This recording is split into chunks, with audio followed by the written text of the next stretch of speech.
my soul so weary, when troubles come and my heart burdened be, then I am still and wait here in the silence until you come and sit a while with me. You raise me up so I can stand on mountains. You raise me up to walk on stormy seas. I am strong when I am on your shoulders. You raise me up to more than I can be. Louez l'Éternel, car il est bon, car sa miséricorde dure à toujours. Du sein de la détresse, j'ai invoqué l'Éternel. L'Éternel m'a exaucé, m'a mis au large. L'Éternel est pour moi, je ne crains rien. Que peuvent me faire des hommes? L'Éternel est mon secours, et je me réjouis à la vue de mes ennemis. Amen. Bien-aimés, à travers ces quelques versets du psaume 118, recevez nos sincères salutations au nom du Père, du Fils et du Saint-Esprit en ce deuxième jour du mois de novembre. Prions Dieu. Seigneur Jésus-Christ, voici un nouveau jour et un nouveau mois que tu nous as donné. Accepte nos reconnaissances pour ta bonté. Dieu est notre délivrance. Nous sommes pleins de confiance. Garde-nous de ne rien craindre, mais nous comptons sur toi. Car les moments sont très difficiles avec cette pandémie et des actes d'intolérance et de violence dans tous les domaines. Toi, éternel Dieu saint, tu es notre force et le sujet de nos louanges. C'est toi seul qui peux nous sauver. Dieu est notre délivrance. Nous sommes confiants. Nous n'avons peur de rien, car l'Éternel est notre force et notre refuge. Que ta volonté soit faite sur nous, au nom de Jésus-Christ. Amen. Alléluia.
Prions Dieu.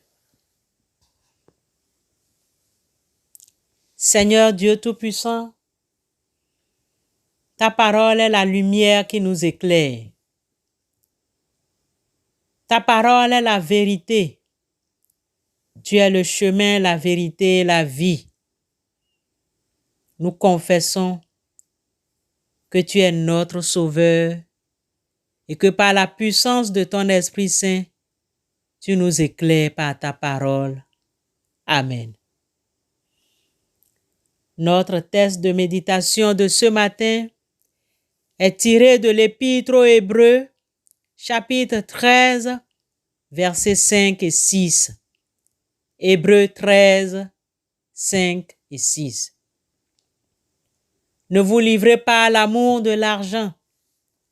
Contentez-vous de ce que vous avez, car Dieu lui-même a dit, « Je ne te délaisserai point et je ne t'abandonnerai point. » C'est donc avec assurance que nous pouvons dire, « Le Seigneur est mon aide, je ne craindrai rien que peut me faire un homme. » Amen. Chers frères et sœurs du bout des ondes, au verset 5 de la lettre aux Hébreux que nous venons de lire, l'auteur nous déconseille l'amour de l'argent.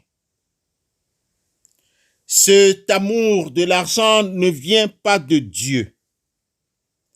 La race humaine, étant devenue une créature déchue, a perdu l'amour pour Dieu. Comme créature pécheresse, on a introduit dans nos cœurs des objets terrestres, spécialement l'argent, le matériel.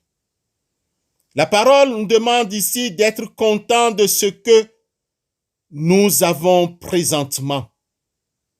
Notre monde ambiant est rempli de convoitises plus que jamais. Dieu n'est pas dans ses pensées qui sont concentrées sur le gain matériel. De là jaillissent les conflits, les envies, les jalousies, les rancunes, les querelles, la violence, le mensonge, l'animosité, le refus d'accepter l'autre, l'orgueil, l'égoïsme, la magie, la sorcellerie sont partout sur la terre. Nous vivons dans un contraste masqué et complet. Nous oublions que nous avons la promesse catégorique de sa présence et de son soutien infaillible. Par conséquent, comptons avec assurance sur le Seigneur pour tous nos besoins et de ne pas avoir peur de l'homme. Au verset 5 et 6, il est remarquable de retenir la citation de l'Ancien Testament. C'est à Josué que l'Éternel a dit, « Je ne te laisserai point et je ne t'abandonnerai point. » Josué 1, 5.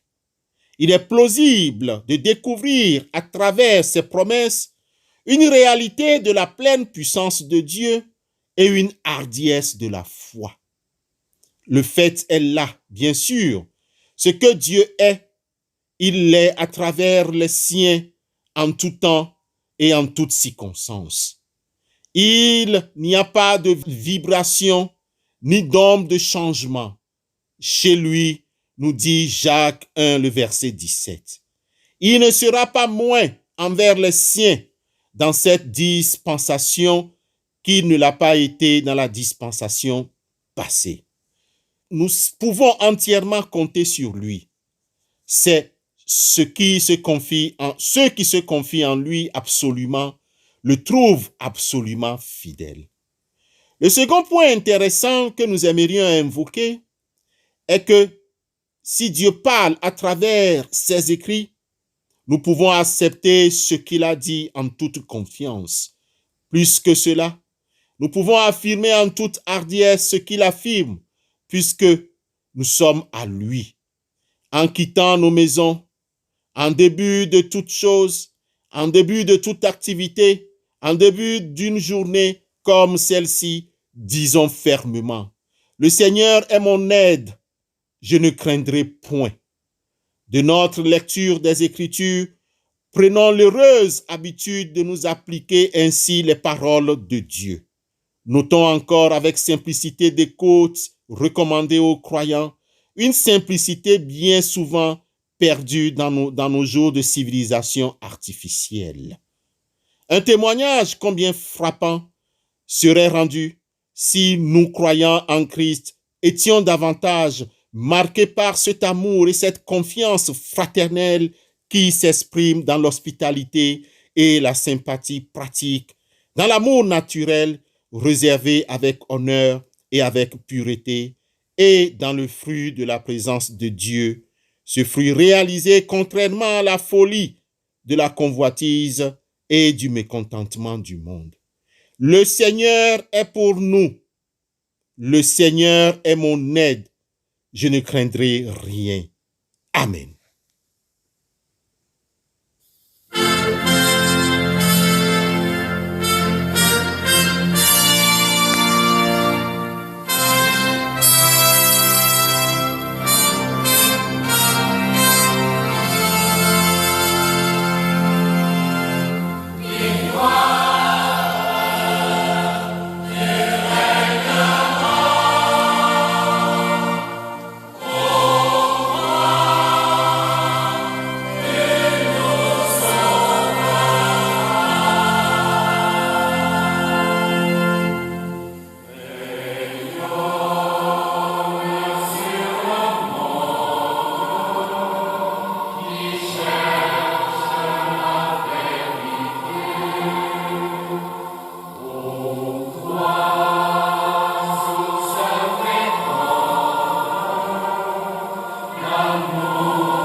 Prions Dieu.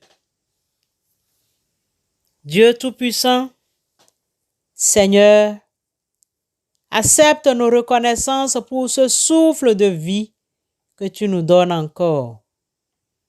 Dieu Tout-Puissant, porte avec nous dans nos cœurs les inquiétudes de ce jour et du lendemain.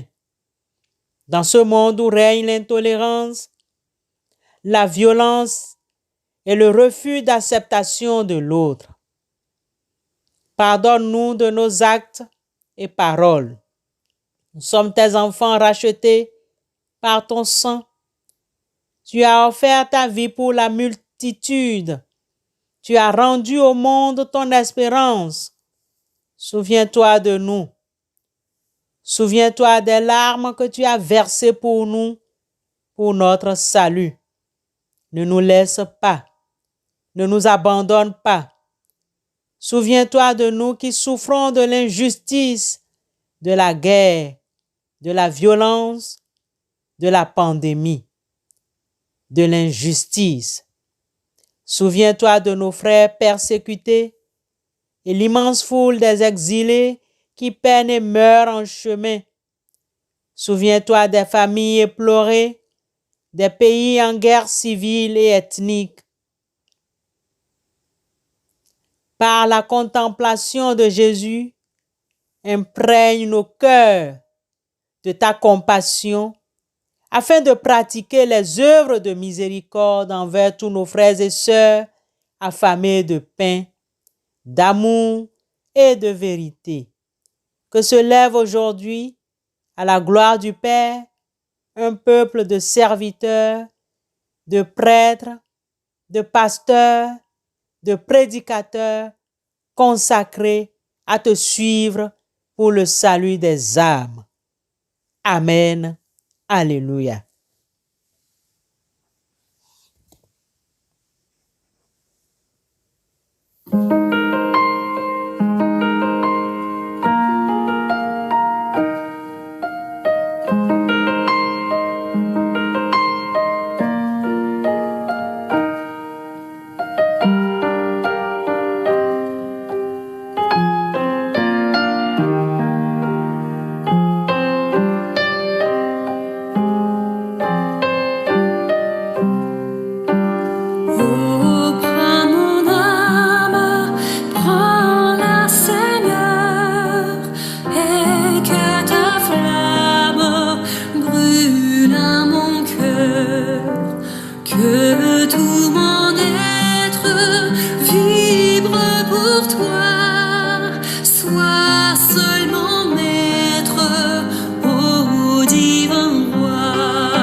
Écoutons l'exhortation et recevons la bénédiction de la part du Seigneur.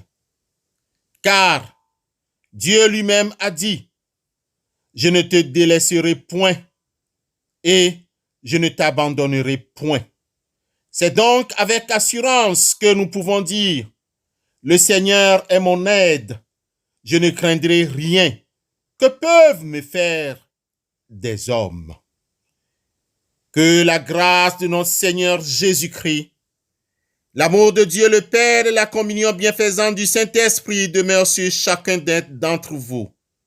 Allez dans la paix du Seigneur et excellent mois de novembre. Amen.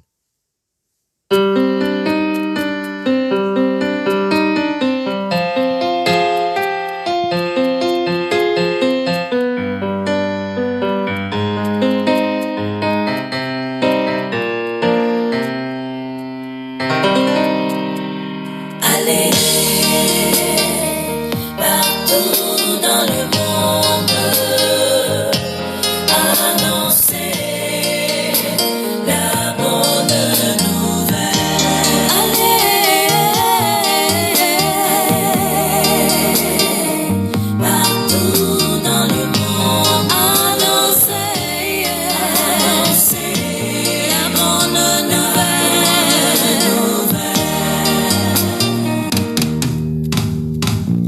La moisson est grande, peu d'ouvriers, comme des agneaux, je vous envoie au milieu des loups.